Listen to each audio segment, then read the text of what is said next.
The Radio Wammo Breakfast. The voice of the creative economy. With Vincent Heeringa.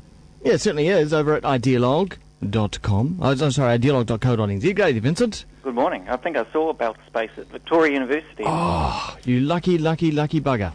It would have been about 1991, maybe. Wow. 1989, something like that. Did they make your ears bleed? Yeah. Or did they make you feel sick? That was the thing they used to do. Well, it was bloody loud. It was very loud. Yeah. Shivers, it was loud. I really want them to reform. They were good, though. And do a wee tour. I'd hope that they'd turn up to a big day out again or something like that. Yeah. Yeah. Actually, the loudest concert I've ever been to was the Headless Chickens, and I was ringing. Yeah. I felt like every cell in my body had been infused with something. Well, it was amazing. I suppose we could talk about the old days for ages, Vincent, couldn't we? We could. But today we're talking about the now, and particularly information graphics, and how well information is being communicated through this. I guess it's not a new medium, but more people are using information graphics to get ideas across, aren't they? Yeah, well, I don't know if you remember from your speaking of your childhood, but so books that would have a cross section of a Spanish galleon, or a cross section of a Rolls-Royce 747 engine, and I used to love that kind of stuff, those kind of sciencey diagrams, and then for a while it kind of disappeared, and while I learned how to read and write properly, and then when I got into business, I had to deal with spreadsheets, all of which is for a visual learner, it's all quite hard. But yeah. The really exciting thing with the way that the web has kind of given, screens really are giving power again to graphics rather than text and numbers. And there's been an explosion of infographics, and infographics are I suppose kind of glorified diagrams that can contain really complex information. And in the past, that's been done in a 2D form, like a cross-section of a Rolls-Royce engine.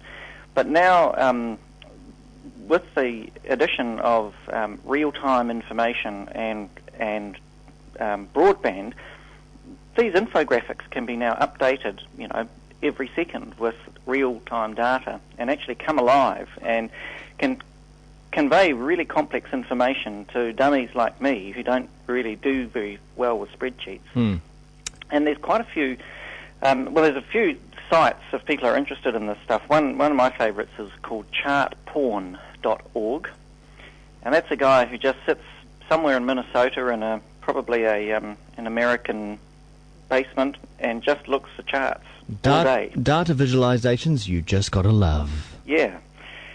And they're great. He had one the other day showing the origins of science fiction, and it's this incredible diagram showing all the links, a bit like those old kind of rock charts, rock histories, showing where the science fiction come from.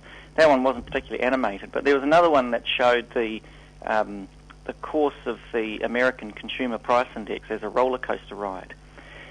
Suddenly these things become fun and actually much more engaging. And the one I saw yesterday, which blew me away, there's quite a few Kiwi companies doing this. Oh, another site, sorry, Wammo. Yeah. I'm raving now, but informationisbeautiful.com. Yeah, is it down at the moment? Because I've gone to that site and it's got, is yours? Oh, okay. It must be down, I think. Oh, okay. What about trying.co.uk? Hey. Can you Google it while we speak? Yeah. Information is Beautiful is a couple of graphic designers who have written this amazing book, but then their blog is just terrific. It's updated with their own work, but also other people's work, demonstrating how complex information can be fun to engage with and learn. And New Zealand's not far behind. We have some amazing companies participating in this space. Probably the most well-known and most successful so far is Right Hemisphere, which does 3D graphics. And speaking of Rolls-Royce engines, what they've been doing is doing these kind of CAD drawings, engineering-type drawings. Informationisbeautiful.net, by the way. .net, thank you. And Right Hemisphere will take these CAD drawings and do 360-degree diagrams that can be fully spun around. So let's take a Rolls-Royce engine. You can spin it in every direction you want. But then you can start dismantling it right down to the very last screw and washer. And why that's important, apart from being cool, is they are now using this kind of stuff, these kind of platforms for manuals on how to repair engines. Also for teaching, really? It's for teaching and also for maintenance engineers. And you think about the improvement in safety that would provide, because now you can actually, rather than have to read a 500-page manual about how to take off the cowling of a Boeing engine, you can actually see it. And just while we're talking about that, I did have the privilege of having a tour of the engineering section at the Air New Zealand in Christchurch Airport. Yes. And it's where they fully refurbish those Rolls-Royce engines that you're talking about. Yes. And then everything has its place, right? Like all the tools, all the nuts and bolts, everything has its place, and it's like on desks and everything, and there's a little outline of where everything should be. And if one thing is missing, everything stops in the whole workshop, and the engine is completely dismantled, because just in case that one little nut or something is lost somewhere inside. It's a lot like my garage demo. Yes, I bet.